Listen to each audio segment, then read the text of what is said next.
Hey everybody, Jill here. Welcome to the latest video, which will talk about GSC query analysis. And I will give you a free analysis template that you can use to analyze your queries. So I'm going to preface this video with two things. One, allergies are kicking butt. If I'm itchy or my throat gets weird, I apologize, but I'm going to push through the video. And number two, I am using a site that no longer exists. If you do try to look it up, it will not be there. And it's doing some weird things in Google search. So this is not a site I'm actively working on. With that said, let's kick this off. Google queries in Google Search Console. They are fantastic. Google Search Console is a fantastic tool, but the one area where it really lacks is understanding how well you're performing site-wide with your queries, which can also be called keywords, terms, whatever you want to call them. Are we ranking for more? Are we ranking for less? Are we not growing at all? What's the deal? There's no easy way to see it. While it gives you this great snapshot of whether or not your clicks are growing or your impressions are growing, it'd be great if they had something here that said queries. You had this many queries on this date. You had this many queries on this date, and it allowed you to filter it by pages and everything else, but it doesn't. So that's why I created this guy. So this is a template that you can use to do your analysis with your queries. There's two pages. It's page query count and page query comparison. By default, it is set to show data from the prior month. So right now we're in May, so it's showing me all data from April. This chart shows me on a day-by-day basis from April 1st to April 30th how many terms I've been ranking for my website. And again, this is a site that no longer exists, but it does still rank for some terms. So April 1st, I had 52 queries ranking site-wide. April 30th, I had 49. So this site overall, considering I'm not working on it, is doing just fine. It's holding steady. There's no big fluctuations or decreases. But let's zoom out. So if I were to go back to January 1st, now you can see at one point I ranked for 1,000 queries. And you can see where it started to slow down. For some reason, it died, like it totally went away, and then it started to come back to life a little bit, which I need to investigate why, because it shouldn't. So something must have changed. So this is why this is really important. So now I know, wow, I had 1,000 queries, but now I only have 50. I got to figure out what the problem is. I happen to know I took the site down. You may see this on a client site and be like, holy crap, what do I do now? And that's what this is meant to do. So this, I'm just going to go back. I'm going to put it last month again. Apply. So you can change whatever date you want up here. Then when you scroll past that chart, you'll see on the left there's a landing page list. So this is all the landing pages that are currently in your Google Search Console, and this is all the queries in your Google Search Console. Sorted by impressions. So this is the term that's giving us the most impressions. This is the page that's bringing us the most number of queries. So this page is ranking best right now.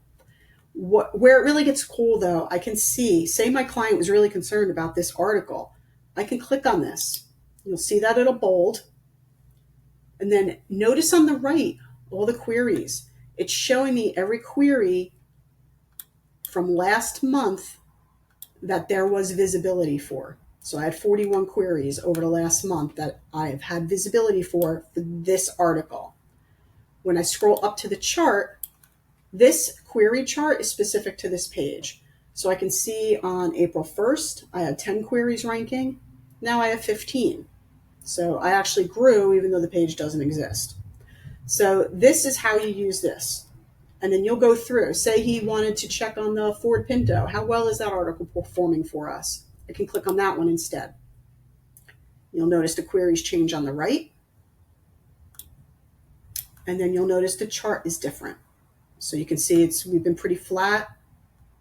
That's only one difference. So we've been pretty flat. So I can tell them we're good. We haven't seen any growth, but we're not dropping. So that's a good thing. That's how you use this one.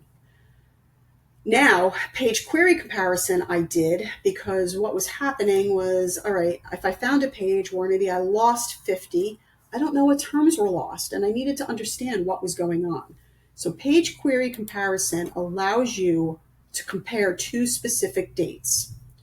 What you see at the top is exactly like the previous page. It's giving you a day-by-day count of all the pages by default. The way to change this on this page is you're going to choose a landing page. So say I wanted to do the station wagons. He wants that to be a good performing page. I'm going to click only. You'll see the chart changed. And now I have a chart showing me the day by day. I'm not seeing anything huge here, but maybe I don't like that I had 19 queries here, but I only had 10 here.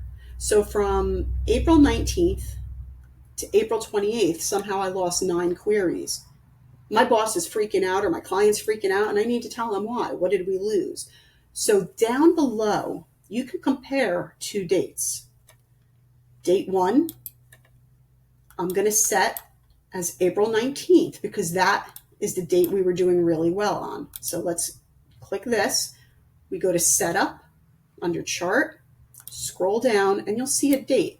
By default, there's a default in there, but you can put a custom date. And I want to do April 19th.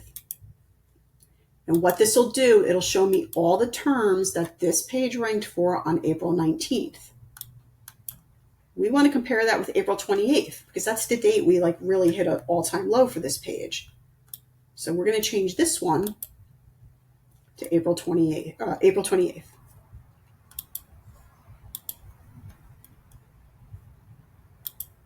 Apply. Now we have this great comparison between, oh, wait, this didn't take it. Hold on. It didn't take my date. Sorry. April 28th. Let me make sure I got these dates right. You have to put the start date as 28 and the end date is 28. Let me just make sure I did that on the other one. I don't think I did. And then this one should be April 19th to April 19th. Apply. So this is what I had for April 19th. And you can see I had 19 terms here and 10 terms here. So I lost 9. Now the job is to figure out what 9 did I lose. Probably the best way to do this is just sort by query. So wagon cars old, I don't have that one ranking. Station wagon 80s, I don't have that one ranking. Old wagon car is still ranking, but I can see the impressions were 10. Now they're only 4. So we can just go through and take a look at everything in here.